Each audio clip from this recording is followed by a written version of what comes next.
Hello, everybody. This is Guy Cunningham with NetSurian, and I am joined by John Blair, who's the president and CEO of Blair Technology Solutions.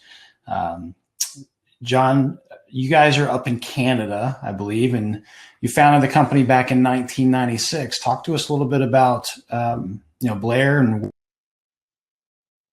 what part of Canada and what you guys focus on.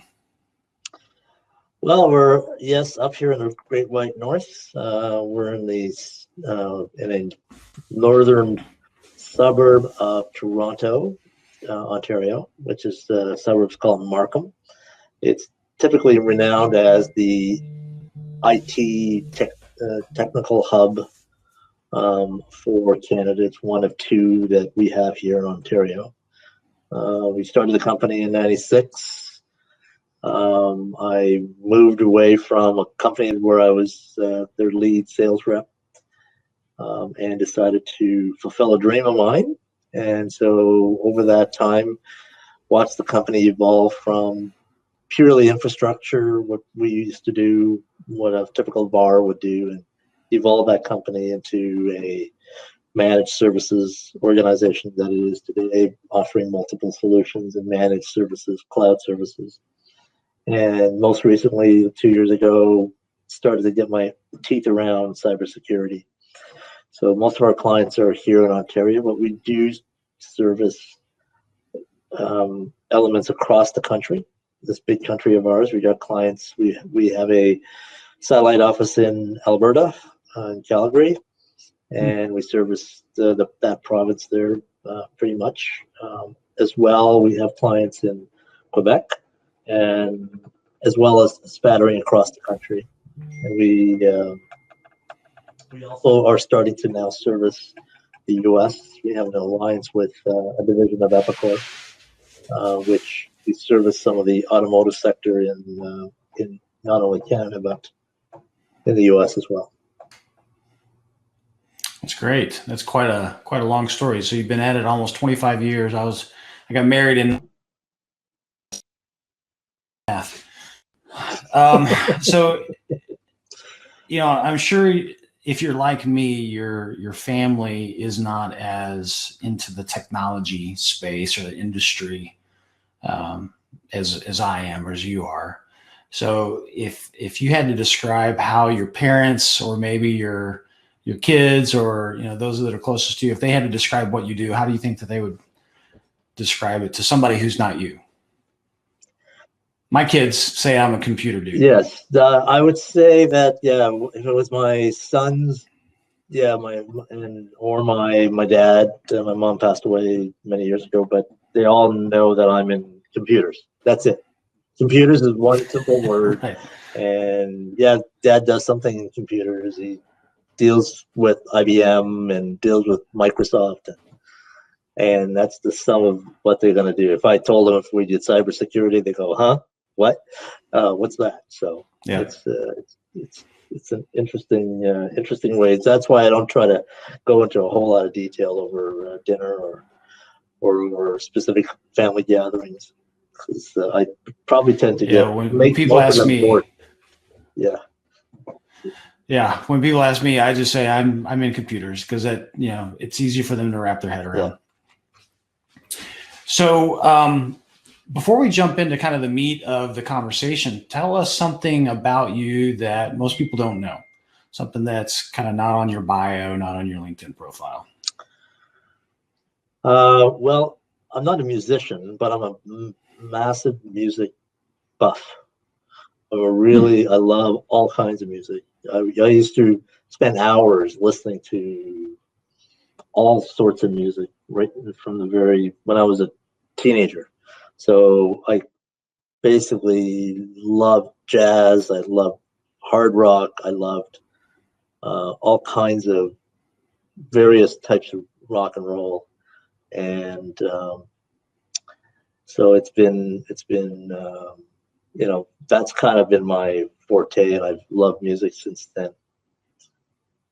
So let me ask you: Do you have a big vinyl collection? Are you a CD guy, or no, I'm a big moved all digital? I'm a big vinyl guy, and I taught both my boys to appreciate vinyl. So both of them have record players, and every Christmas we probably buy them a half a dozen very expensive LPs to add it to their collection. Yeah, they're not cheap anymore. You know, they marvel at, you know, the original Rumors album that I've got, and, you know, some of the Pink Floyd albums that we've got, and Led Zeppelin and all those things, and they think that's pretty cool. So your videos on Vinyl. My video's off? Yeah, your video's off. I'm still showing it. Yeah, it's just well, I'm still showing it, so we'll just keep going because it's recording on my side. My daughter got into vinyl this past year, and she got just a little kind of a box record player, and the first album she bought was Billy Joel. I couldn't remember the exact album, but she's subsequently learned a lot of the songs. She plays guitar, so it's cool to see them kind of go back in time and pick up some of the older technologies. All right. So as you know, you're a partner with NetSurian. NetSurian is a cybersecurity company. So we've got to spend some time talking about that. Plus, virtually everybody in the IT channel is talking about cybersecurity. It's a very hot topic, and it's an important topic. So how Blair Technology Solutions views cybersecurity and how you're helping your customers address those ongoing challenges. Well, I would say that cybersecurity it has to be at the forefront in any conversation we have with any client today. Whether we're doing just a generic assessment for a smaller organization or even a medium-sized organization, we always look at the cybersecurity posture or their security postures, whether their endpoints are exposed, whether their servers are exposed, their network is exposed.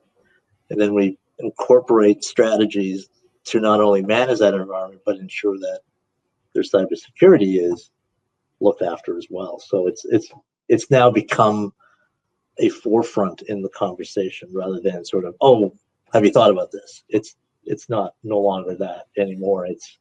It's ahead of the conversation. People want that as a part of the offering. They don't want to talk just a solution. They just want to talk about how cybersecurity is going to help them, because everyone's got different solutions, but it's about looking at that problem and identifying that problem with a cybersecurity lens to it. And that's so you're finding that your customers and your prospects, are they more willing to spend money on cybersecurity today than they might have been a year or two? I mean, they're not obviously opening up their bank accounts with an unlimited budget, but we sure hope so. We would love that, but unfortunately they're very cautious, but they appreciate the posture we take, because it's not about just selling a solution. It's talking about, okay, how secure is this solution? Even when we look at taking over someone's management of their environment, we always look at the cybersecurity aspect first. Where are the gaps? Where are the holes? How do we mitigate? How do we protect? And then so you mentioned they're not opening up their checkbooks. How are you helping them prioritize their cybersecurity spend, and where do they spend the budget that they've allocated to cybersecurity? The assessment's huge. We go through a couple of assessment tools that we deploy in our sales model, and that sales model allows us to deliver free of charge, even though many of my senior members of my team would rather think that we should spend or charge the client for this. I believe, and I still believe, it's a value-added service. And in the end, we turn around and provide that gap analysis. That gap analysis is invaluable.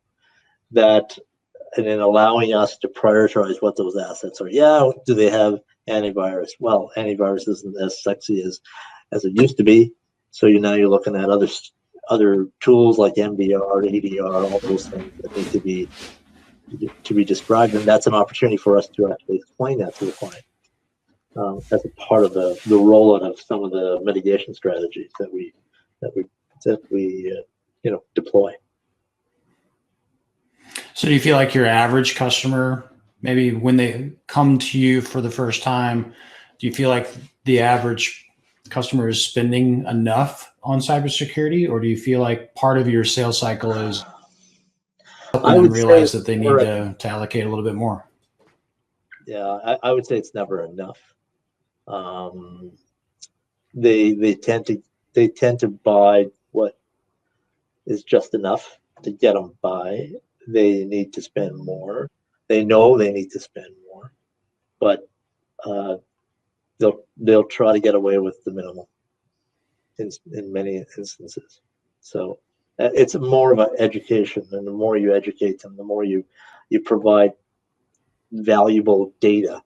Because in the end of the day, if data isn't present for them to analyze, well, if the average cybersecurity breach costs X million dollars in Canada, you know that for a small business, it's going to cost Y, and then the outage is going to cost Z, and therefore you add those two. What does that do to your brand awareness? What does that do to the identity of that brand? And how does that affect you with your customers? I mean, we've had customers, clients that, lost their ability to ship product because they got breached, and they were down for 2 weeks. Their email was down. They had no access to backups. They were completely in the black hole. And so, but again, they took a minimalistic approach to the cybersecurity spend. It was more to do with, let's get up and run. Let's get up and go and hope that this doesn't happen again. But it's constantly educating the clients and ensuring that, you out of every 10 clients you try to educate, you're probably going to reach 50 to 60% of them. And that's still low. Yeah. So after those breach events, do you find people's budgets get reallocated? They start feeling a little bit more confident, spending more money on cybersecurity? I call it the minimal, the reverse hockey stick. It goes up this way and then it starts to pivot back. In the short period of the breach, they'll spend lots of money because their CEO, their board is telling them, let's spend because we can't afford to be down. Once that happens, and then we really do a depiction of, okay, this is what you really should be looking at from an environmental perspective. Here's all the other layers that you got to create to prevent a breach like that from happening again. Then all of a sudden, as time moves on, attention spans move to other places. Okay, we've solved the breach. We put in some strategies. C-suite's already off to the next corporate objective.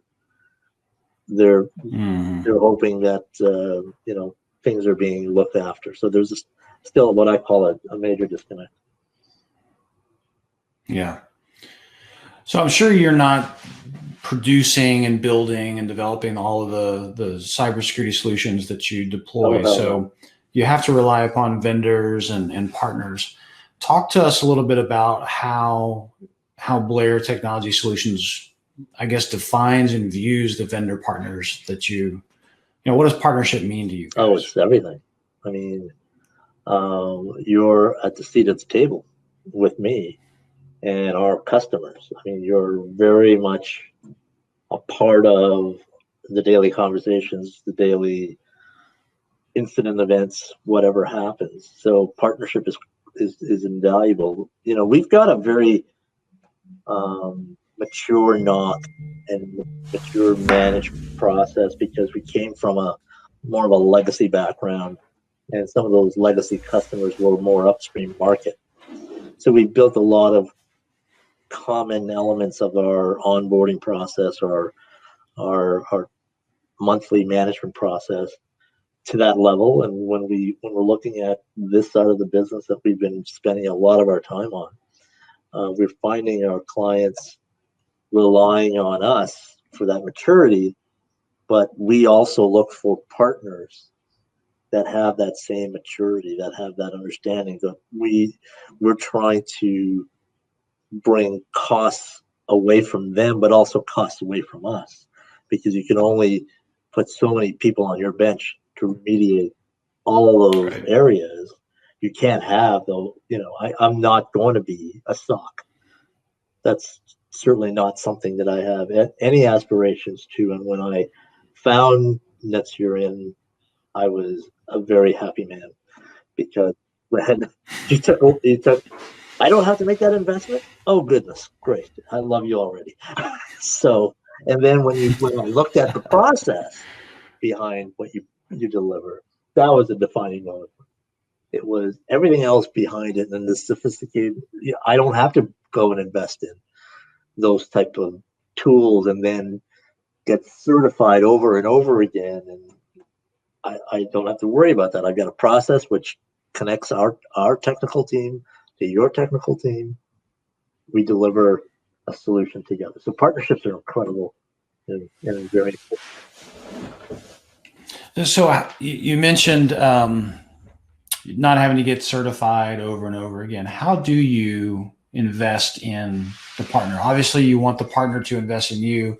How does your organization invest back in the partner? Oh, by our learning. I mean, each of our NOC members have to go through education. They all have to understand that our level twos, which is our escalation point prior to us reaching out to you. I mean, you're our last point of defense, so to speak. So you're what I call level 3, level 4, or level 2s are very much engaged in understanding your solution intimately in the early days of our onboarding with your folks, and we're very much connected with your team, whether it's your frontline, your deep stock, all of those members.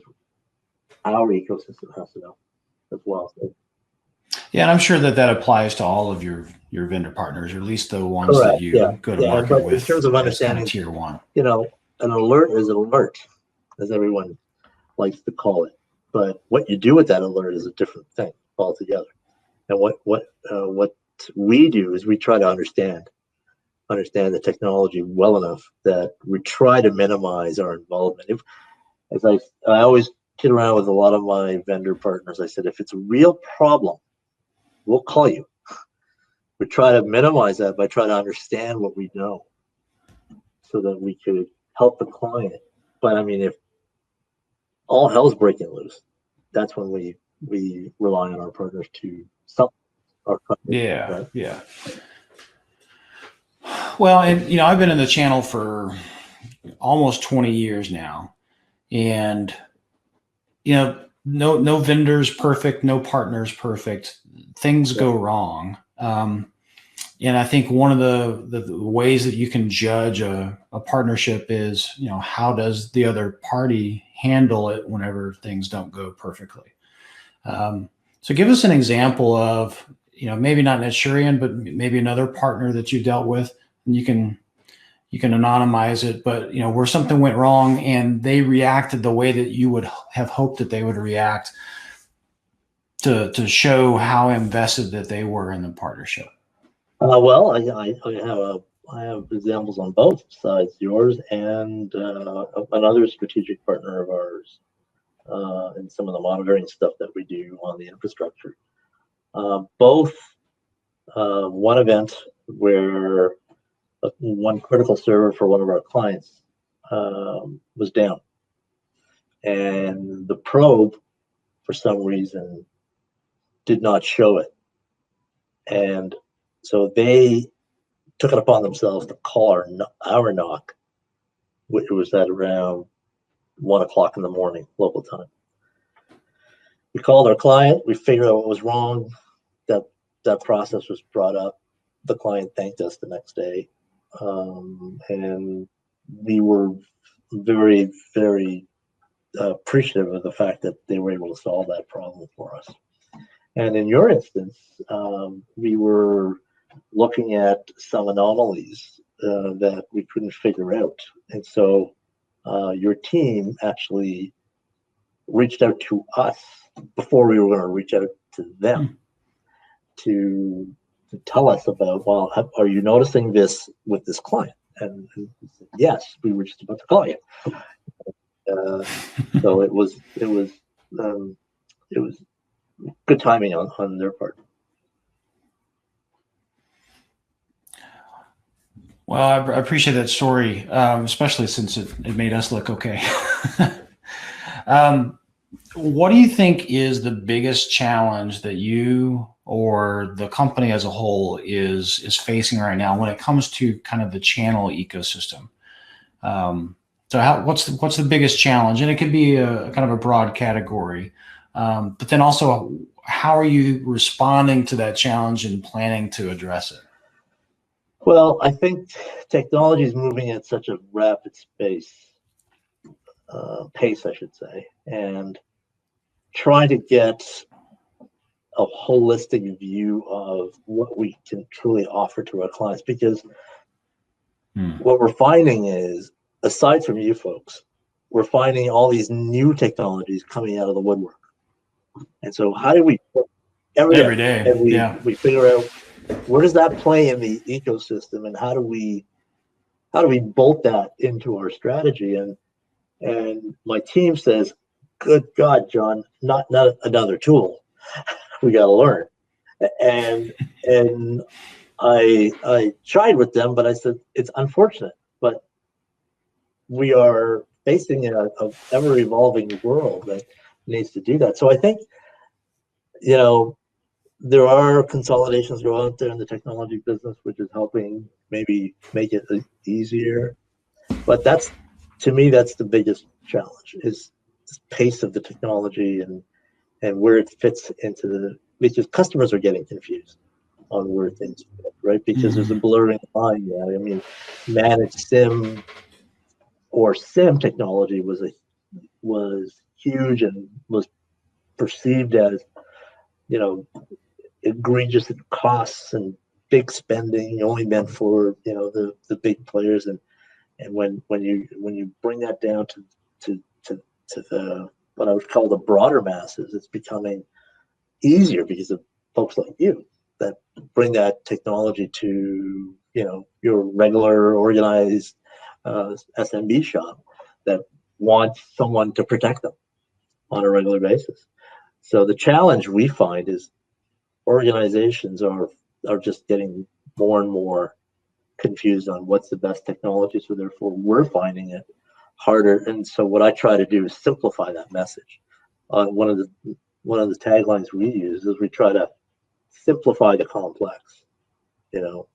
Everybody tries to say, well, we sell cybersecurity. Well, cybersecurity is a great big word that applies different things to different people, right? I mean, endpoint protection could be just one facet that one organization does, and they are in the cybersecurity world. But we know that it's big and massive, and all in itself, it's a multitude of different solutions.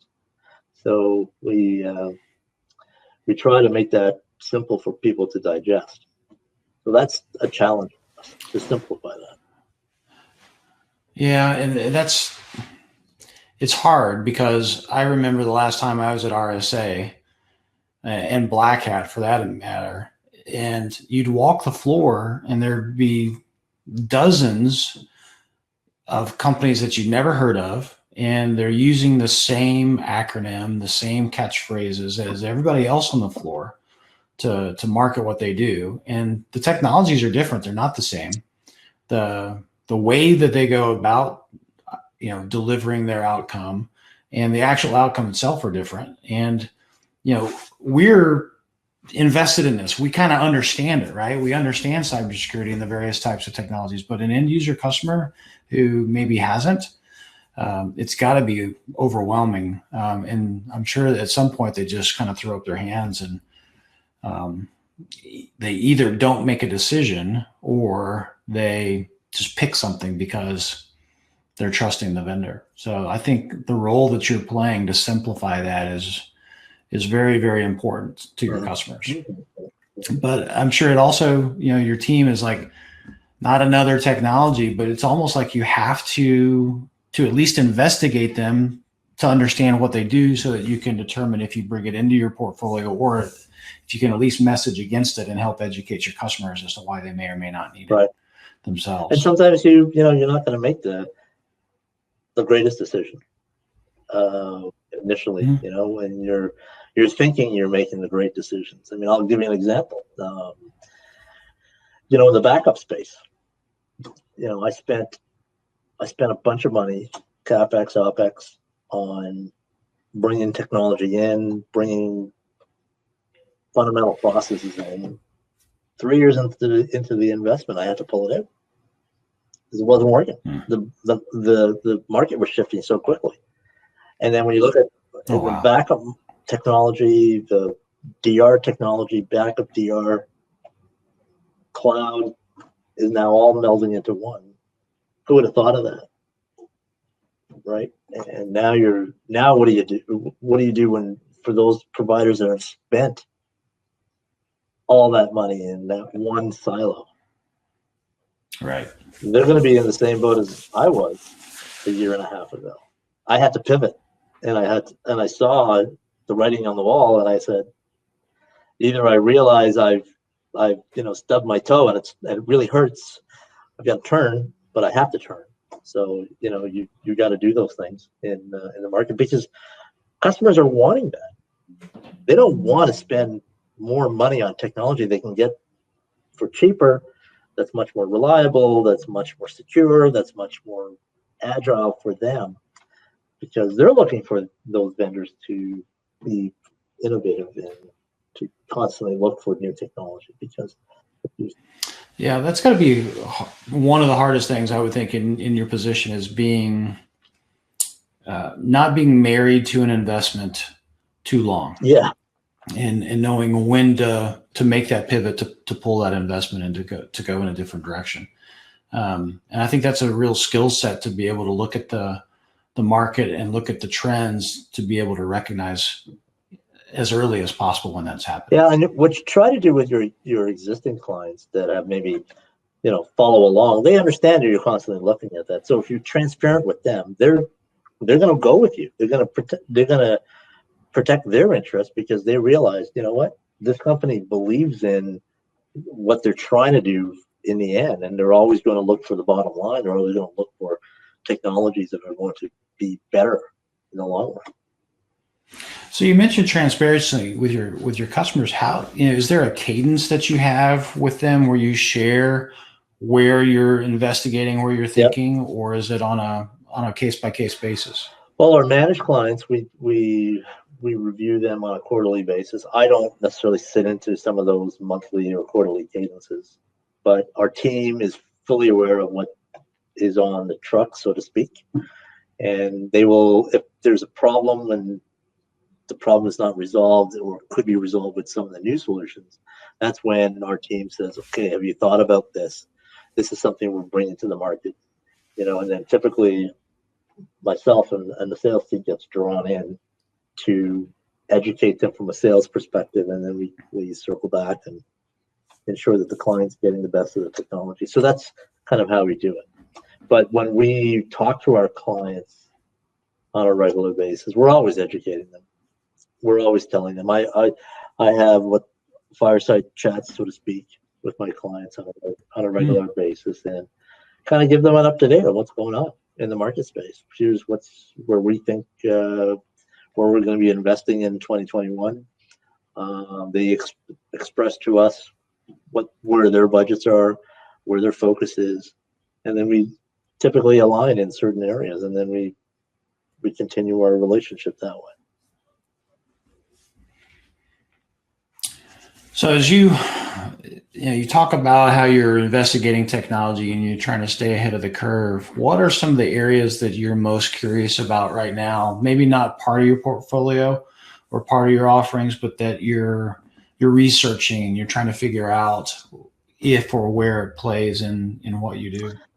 Well, I mean, the big shiny toy underneath the Christmas tree is the cloud, right? And everyone's running to the cloud. And I truly believe there's a next evolution. I don't believe that cloud is going to be the nirvana for everything. I think cloud will be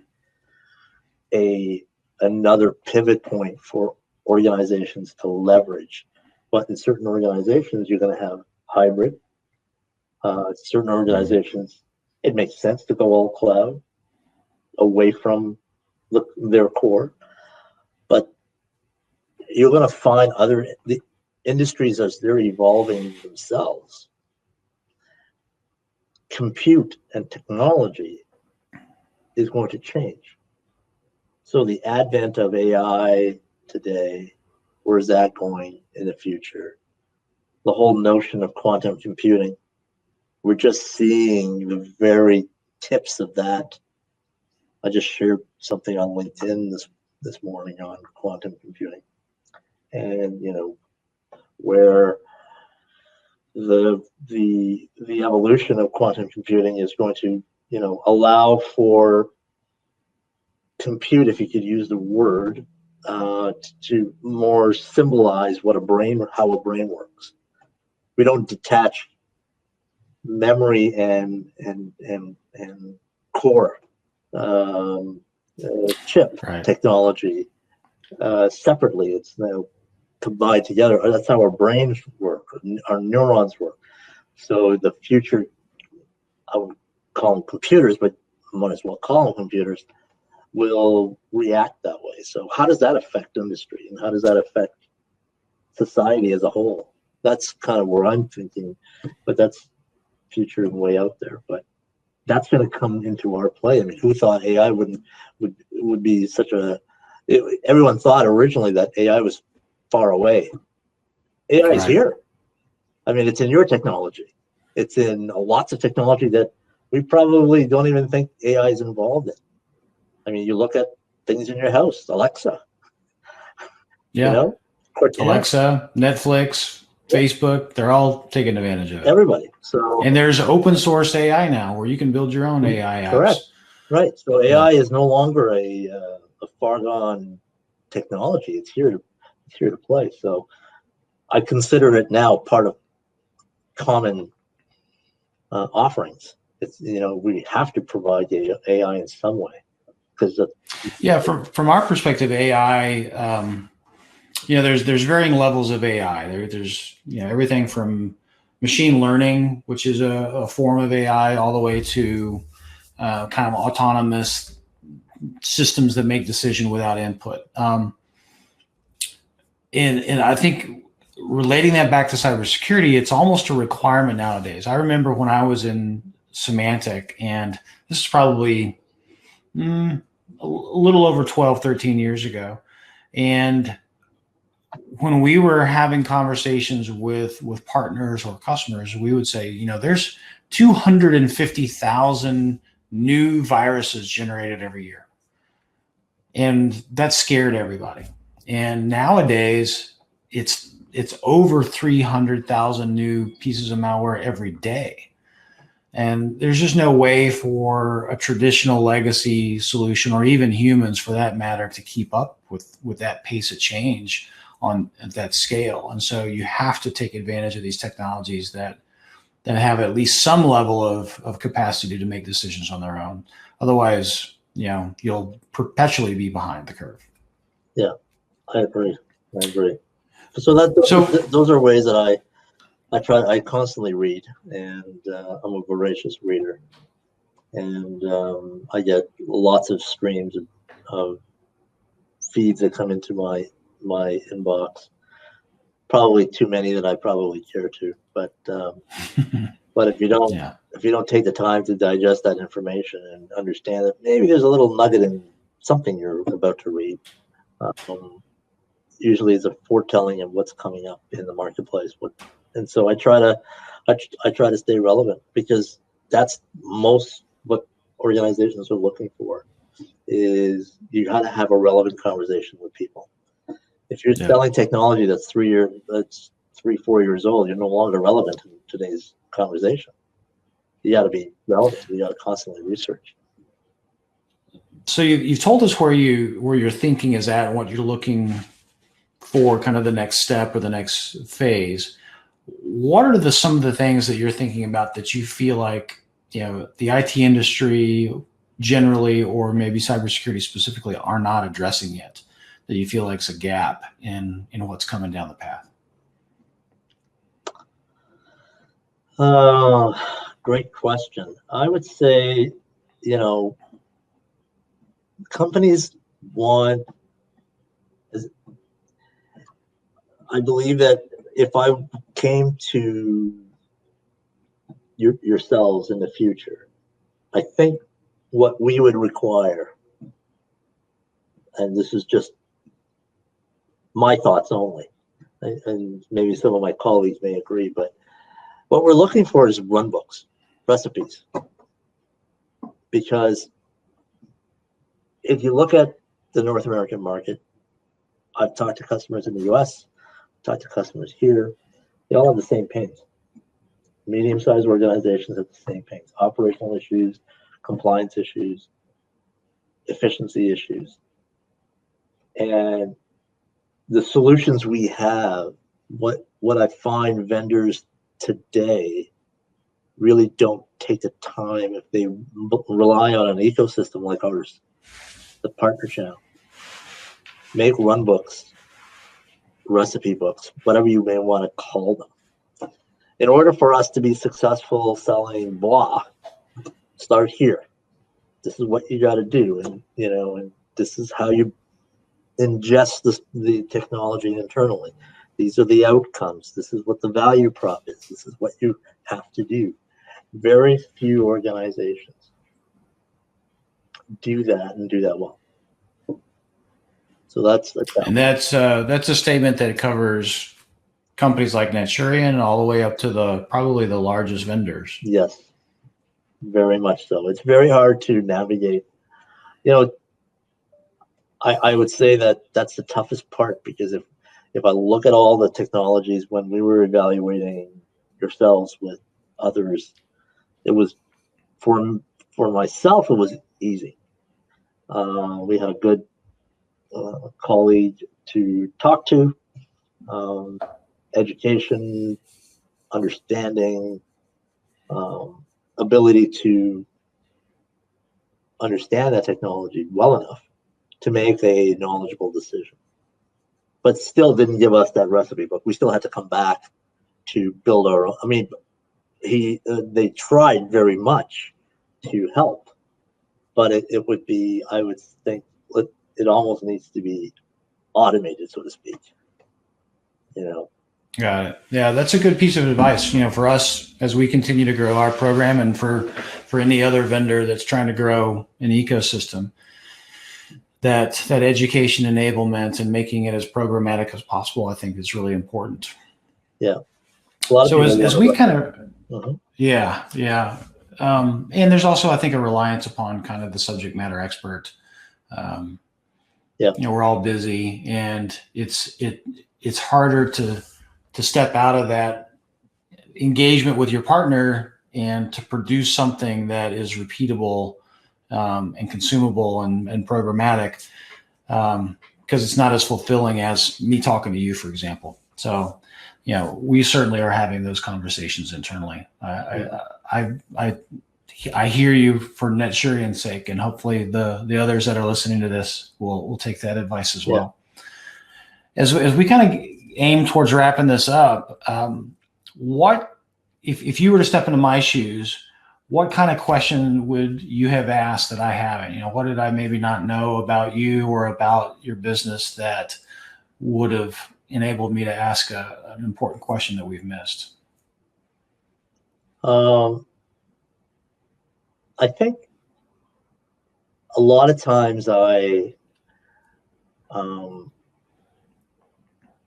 looking for post support.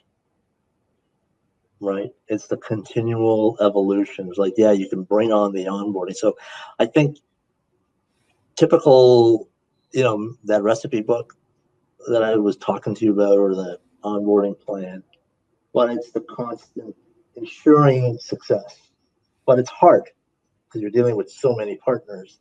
How do you ensure they're all succeeding? They're all getting access to the latest and the greatest information so that they can convey that to their client set or their prospects. That's the toughest part. And we find, that post-support cadence. I wouldn't call it sales cadence, but hey, John, what can we do for you? What are you doing today? How do we drive more? What are the challenges in your market? Can we jointly do this? Those are the things that I probably think would be something that comes into mind right away. That's good. That's really good feedback. Mm-hmm.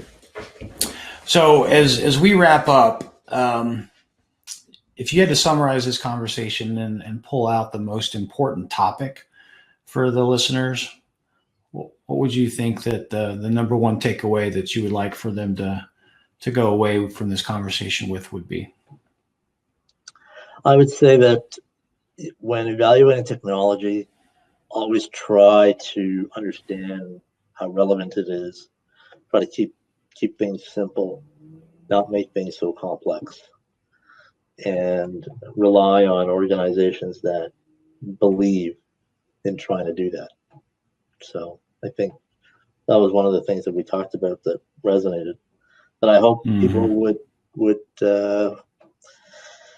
take a hold of, because it's complicated enough, especially today, in today's world with the pandemic, right? So yeah, we don't have to make it more so, right? It is. No, we don't. The simple that we get it. I got a problem. How do we fix it? It should be that simple, but it's not that simple. It's not that binary. There's a big gray zone in between the question and the answer. So, yeah. Well, thank you, John. This is a really good conversation. I appreciate you taking the time, and just for Neturian, we appreciate your partnership, and we're looking forward to a great 2021 as we come out of COVID. Where can our listeners connect with you online? LinkedIn? Are you doing a podcast? We have a podcast channel. It's called Blair. Let's Talk IT. We are on LinkedIn. We have a website. Also on the internet, it's blairtechnology.com. And anyone that wants to reach out to me personally, they can email me at jjblair@blairtechnology.com. So those are awesome. Great places. Well, thank you again. Thank you. Appreciate you and your team. And as we approach the end of the year, I hope you guys, our pleasure. It's always fun working with companies like yours. It makes it a joy to come in. I can say that honestly. So as we approach the end of the year, just wish you well. Happy holidays. You and your team. Same to you. For 2021, and let's get back to some normal stuff so we can watch baseball games and football games and cheer for our favorite team and do all the crazy things. Looks like you want to get back out on the golf course too. I see your collection behind you. Yes, I think I golfed only about 3 rounds this year, but that's partly due to the business and being how busy we were. But yes, I used to travel a lot. We traveled to Scotland 3 times, so in my heyday with a bunch of guys. So I'm looking forward to next year, taking the rust out of my swing and hopefully play some decent golf. Well, maybe we'll get together in 2021. You can teach me how to play golf. I would love that. Yeah. I'm sure you're probably as good as me. Well, I tell you, I've got daughters that just entered college, twin daughters, and for the last 8 years, I spent all my time that would have been on the golf course in volleyball gyms. So, oh wow, there's a lot of rust on my swing. You'd be surprised how quickly that comes back. It's typically in your first round, then you realize, oh, I haven't really lost it. Then you go on to the second round, then you go, oh no, I've really lost it. So that muscle memory kicking in on the first time. Alrighty. Yeah. Well, we'll talk soon. So we'll be back on the course soon. Yeah. Thank you, John. Okay. All the best to you. Yeah. Take care. All right. Bye-bye.